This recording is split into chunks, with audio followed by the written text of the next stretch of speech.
தந்தி பார்வை செய்திகள். மதுரை பைக்காரா மேட்டு பகுதியைச் சேர்ந்த ஆட்டோ ஓட்டுநர் பிரகாஷ் என்பவர் வசித்து வருகிறார். இவர் தற்கொலை செய்வதற்கு முன்பு வீடியோ ஒன்று வெளியிட்டு தூக்கிட்டு தற்கொலை செய்து கொண்டார். அதில் அவர் கூறியது, என்னுடைய சாவுக்கு ஆட்டோ ஓட்டுநர் ராஜாதான் காரணம். 10 நாளாக நான் வண்டிக்கு போய்விட்டேன். ஊர் முழுவதும் நான் சிறு பிள்ளையை கூட்டிவிட்டு ஓடிவிட்டேன் என்றும் 4 பேருடன் அந்த பிள்ளையை நான் கெடுத்துவிட்டேன் என்றும் என்னை தவறாக சித்தரித்து நான் வாழும் பகுதி முழுவதும் வதந்தி பரப்பிவிட்டதால் ஊருக்குள்ளே என்னால் போக முடியவில்லை. அதனால்தான் இந்த முடிவு எடுத்துவிட்டேன். என் சாவுக்கு ராஜாதான் காரணம். குடிக்கின்ற கலரில் மயக்க மருந்து கலந்து அப்பகுதியில் உள்ள சிறுமியை கெடுத்து விட்டதாகவும், ராஜா என்பவர் ஊர் முழுவதும் வதந்தி பரப்பிவிட்டதால் மன உளைச்சலால் நான் தற்கொலை செய்து போகிறேன் என்று ஒரு வீடியோ பதிவிட்டு அப்பகுதியில் உள்ள தனியார் ஒர்க் ஷாப்பில் தூக்கிட்டு தற்கொலை செய்துவிட்டார்.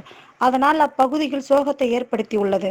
மேலும் சம்பவம் அறிந்த நாகமலை புதுக்கோட்டை காவல்துறையினர் சம்பவ இடத்திற்கு சென்று உடலை கைப்பற்றி உடற்கூறு ஆய்வுக்காக அரசு ராஜாஜி மருத்துவமனைக்கு அனுப்பி வைத்தனர்.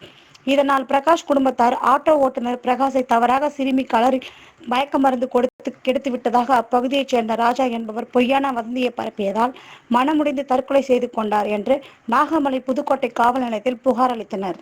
போய் கலரில் மருந்தை ஊற்றி கொடுத்து அந்த பிள்ளையை கூப்பிட்டு போய் நான் கெடுத்துட்டேனா வச்சுட்டேனா அப்படின்னு சொல்லி ஊருக்குள்ளே போகிறேன் சொல்லி வச்சுட்டாப்புல. அதனால் நான் மனம் உடைச்சல நான் இப்போ சாக போனேன் சார். என் சாவுக்கு காரணம் இந்த ராஜான்ற ஆள் தான்.